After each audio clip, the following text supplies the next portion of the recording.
Alright, what's going on, guys? It's Super Slick Uzi. I'm going to be giving you a run through FL Studio 10 today. This tutorial is for beginners, so I'll be showing you the different elements of FL Studio. Now, when you first open it up, it should look something like this, similar. We'll start with the browser. The browser is where you'll import sounds, presets. This is where you'll put your sounds and samples. You can add different folders here, but we'll start off. If you go to packs, and you can look through the different sounds and sample them each one by one. The next thing that you'll need with FL Studio is the step sequencer. This is where you'll sequence your drums and your sounds, put everything together. This is really important because this is where most of the action happens here and in the piano roll. So we'll go ahead and start off and drag a sound in here. Let's use a drum loop.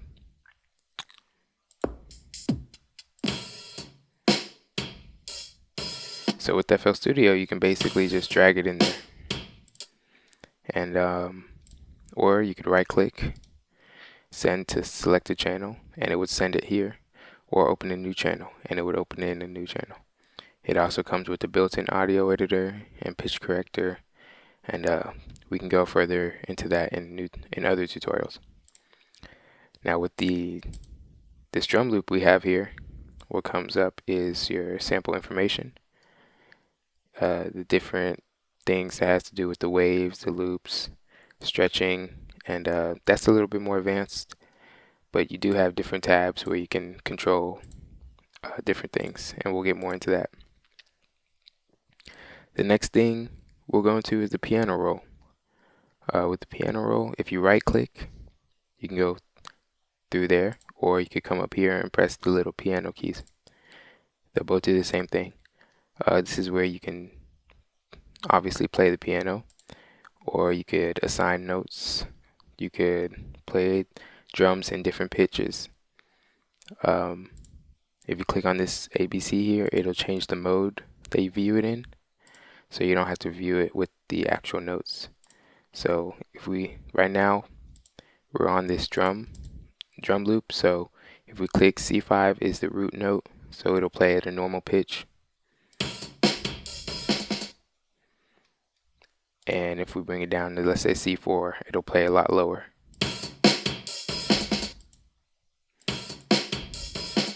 Well, it actually is supposed to.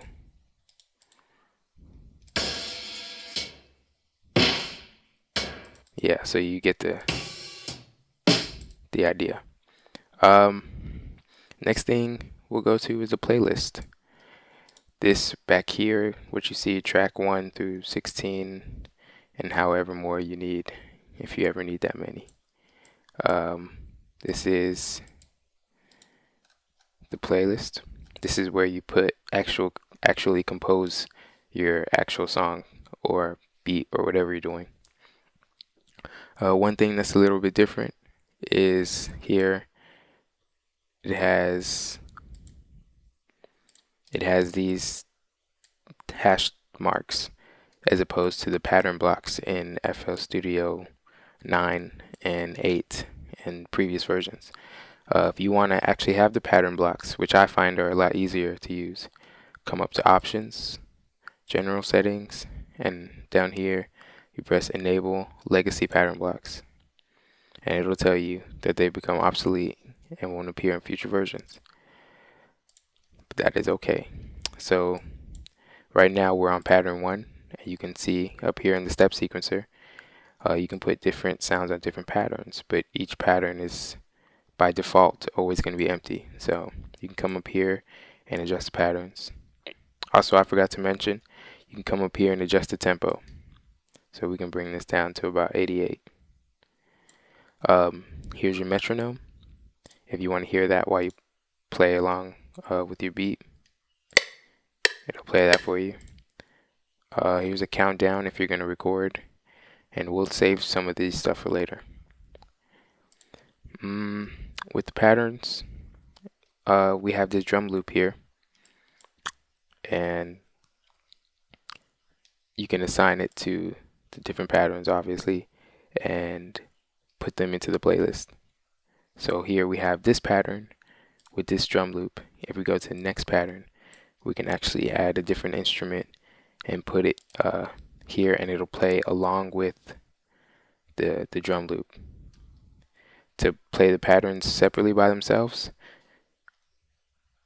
you come up here and click on pattern. To play it all together as a song, you click on song. You can rename the patterns by pressing the middle mouse button, or right clicking and press rename, or just press F2. So we'll name this drums. Now another thing, FL Studio comes with a lot of plugins. You can add your own also. We won't go into how to add plugins, but if you come up to channels, let's add FL keys. And that's basically a piano that comes with FL Studio. So we'll go to pattern 2, step sequencer. And you see these are our two sounds. You right click, piano roll, and we'll play a quick melody.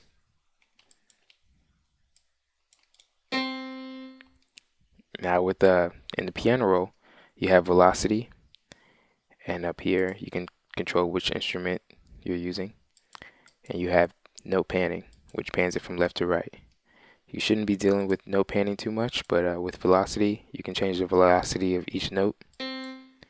If you just simply click, and the lower it is, the lower the velocity. So we'll keep it all here at about 80%.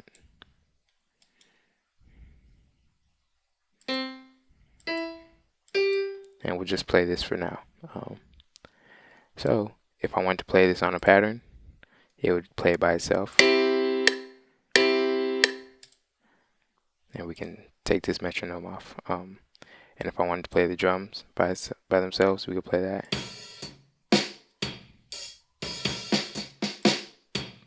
And a lot of times, if you're using a loop like this, it'll overlap itself. So what you need to do is come up here, and this is to set the length of the step sequencer. You click and you just pull it up, and it'll increase it so you can add, you can go farther and longer. So let's see if this will work.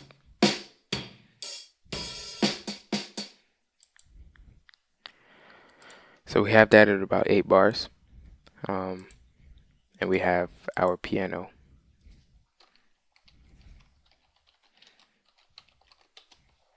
So now we want to finish our beat.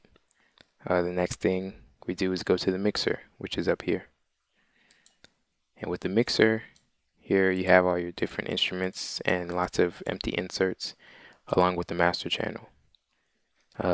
I forgot to mention also, up here is the master volume, and up here is the master pitch. You shouldn't be messing with these too much, but this master volume and this master volume are very different. So this is the master volume of the overall program. This is the master volume of your composition. So what you would do is come to the step sequencer, pull up your sample information, click over here. As you can see on FX, it's already routed to channel 1. But for FL keys, for instance, it's blank. So what we would do is come up here, click on this down arrow, assign the free mixer track, and it would do that. Or you could just pull it along to whichever one you wanted. So now we have it on 2, and when we play it, you'll see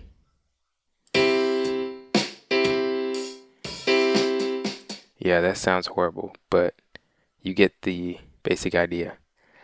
If we wanted to export this, super hot beat, go to File, come down to Export, and you have your different options. You have a WAV file, MP3, and OGG, and MIDI. MP3 is what I use the most. If you're exporting samples like to reuse, I would recommend WAV. And let's go ahead and click on MP3.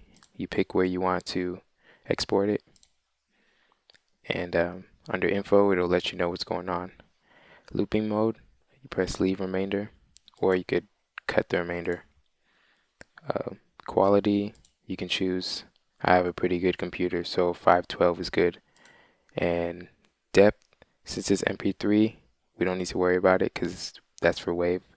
Under MP3, I usually leave it at about 320. And output format, MP3. So you're pretty much ready to go. Um, just a few other things. You can go to options. Let's go to audio settings. This is where you can control your input and output, and you could play with that. Also, if you come down to general, we already went through this, but under file, down here under backup, you have autosave, and I would recommend you put it to at least 10 minutes. You can also come and press on project and enter project information. And those are some of the ins and outs of FL Studio. It takes a lot of time to really learn if you're new to the program, but you learn as you go, and pretty sure you enjoy it. So, be sure to subscribe. I'm out.